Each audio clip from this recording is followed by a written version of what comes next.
So let's say it comes to the time in the day when you should actually do the habit that you are trying to build. You're trying to make it a habit, so at some point you're going to have to actually do it. When you realize that it's time to do that habit, that new good habit that you really want to have, is your first instinct to reach for your phone and check Facebook or Instagram or your email? Yeah, it's kind of a motivation issue, but it's also just part of the habit issue. We can make cheerful productivity a habit and use those cheerful productivity habits to replace the bad habits of apathy, laziness, and distraction.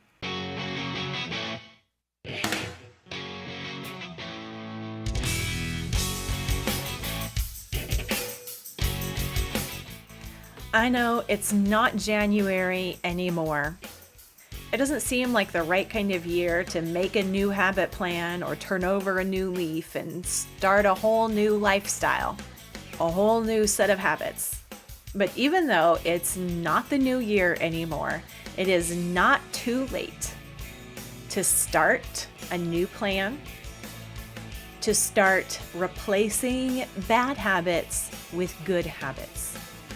There are usually two key pieces that we are missing when we try to start a new habit plan, new set of routines that make it not actually work. But we don't have to wait for a whole new year to make these changes and to begin baby stepping our way to more and more responsibility and more cheerful productivity as homemakers through building good habits one step at a time. That's what we're going to talk about today. I'm Mystie Winckler from Simply Convivial. I write and podcast about homemaking, homeschooling, and doing life cheerfully.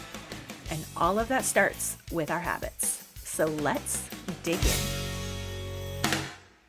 So the number one mistake that we make as busy homemakers, wives, mothers is over-engineering and over-complicating a perfect home management system from scratch, from the beginning.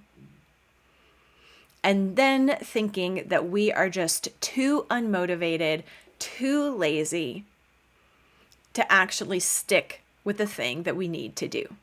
And the real problem there is that we have tried to leap the distance from our starting point to some kind of final ideal situation. We think that we can just line it all out, wake up in the morning, and totally execute the ideal system. But the thing is, in a family home with lots of different people, lots of different needs, a family life that's always growing and changing, maturing, going through different seasons, we can't engineer at the beginning a system that's going to just work for that. We have to start with small habits, and we have to start with what we need most right now, and then build on that and grow and adapt from there based on our current situation's actual needs. It's not about getting to some final destination where from then on everything's going to be great.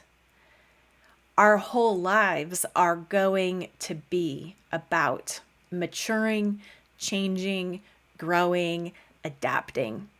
And that's what we need to get good at.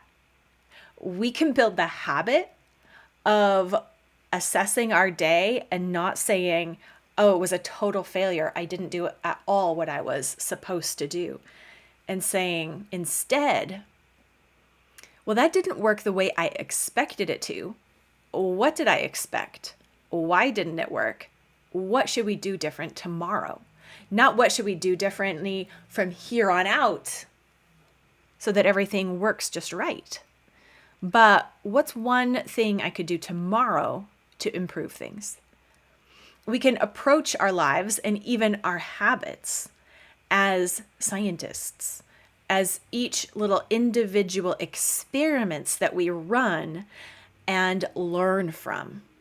We don't really need more information from YouTube channels, from other people's checklists, from books, as much as we need a willingness to start small and learn from the process while working the process. That changes everything. Because a lot of times when we call ourselves lazy or think that we're just no good at running systems, when we think we're failing at homemaking, we usually have fallen into that trap because we have made a perfectionist, idealistic, imaginary standard and then decided that we can't reach it, and so we're failures. And so we then choose the actions and the habits. So then we choose the actions and the habits that go along with that interpretation of events. Just kind of naturally, we don't even have the self-awareness to realize that's what we're doing. But when we make a judgment call, an assessment of our current situation, we will automatically then begin behaving as if that is true. And so if we say, I'm just lazy, then we should not be surprised if we act lazy. And so it's not that we want to lie and call laziness productivity and suddenly it will be so. But instead, we want to spend our time meditating on truth and focusing on progress, because then we will get more truth and progress in our life, because that's what we're spending our time thinking about. And it's not that there are no failures or there is never laziness, but rather we will get more of what we're meditating on, what we're thinking about. Our attention and our energies will go the direction of our thoughts. So this is why I am a big proponent of writing out truth on cards, Post-it notes, index cards, and putting them in very key, visible, strategic places in our house. One of my favorites over the years has been Elizabeth Elliot. It's something like, "The secret is Christ in me, not me in another set of circumstances." Now that's a quote that you want to zing you at certain moments in the day. So you write it out, you put it in a visible place, you see it, you read it, you think about it multiple times a day, and before you know it, that thought comes to mind when you need it. It comes to mind with conviction, and it brings you clarity. It doesn't bring you guilt. When you know the direction that you should be going and you know that you are able to do it. So along those same lines of meditating on truth that we write out on cards, another key practice that we can do to help us build the habits that we want to build are to actually write out what I call habit statements. Because this process of making progress in our homes and becoming more mature and becoming more responsible in our home, it takes intentionality, it takes self-awareness, it takes clarity, and it takes repetition of the same ideas over and over again. And all of those things are helped by formulating a sentence, writing it out, and then reviewing it regularly. So inside Convivial Circle, my community, any key concept that we learn comes with an assignment to create a sentence according to a certain template. If you've downloaded the habit guide that goes along with this series of videos, the link is in the show notes, then that's one kind of writing assignment that I like to give.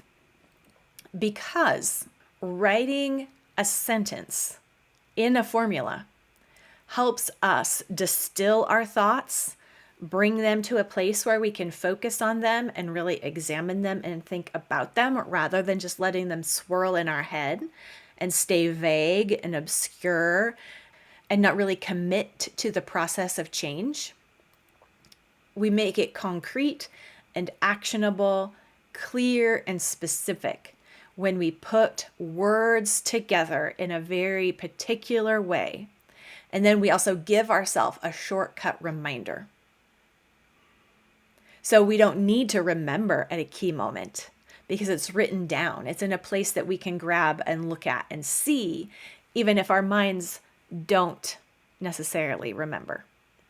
So writing habit statements is probably more important than tracking your consistency of those habits, I would say, because unless you know what habit you're trying to build and you have a real grasp of the particular actions that you are committing to take and why you are committing to take them, you're not really going to build that momentum, clear thinking attitude piece along with the habit.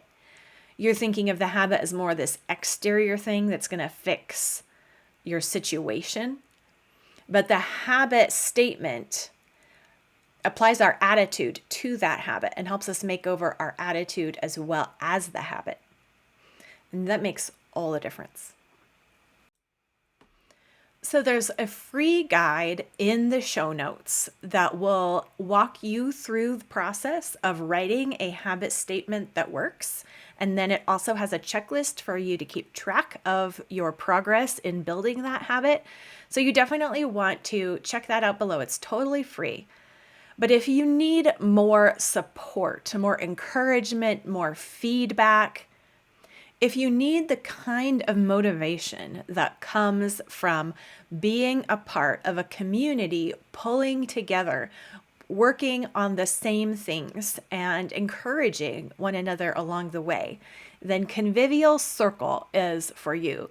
Convivial Circle is my online community that has hundreds of homemakers writing habit statements, figuring out their routines, taking their hopes and dreams for the ideal homemaking system and distilling it down into doable, actionable, realistic baby steps in whatever phase of life you're in. It helps to hear from other ladies working on the same thing who can ask good questions, who can call you out if your plans are too much, and who can cheer you on for every small baby step win. This community is not on Facebook. There is an app. There are courses included as well as the community aspect. You can learn more by going to simplyconvivial.com and click the green Enroll button in the corner. Or you can find links in the show notes below. Figuring out our habits takes a lot of trial and error. It's okay. If you need encouragement to work through that process for yourself, then Convivial Circle is the place for you, and we would love to see you there. Just find links in the show notes or go to simplyconvivial.com and click the green Enroll button and join us today.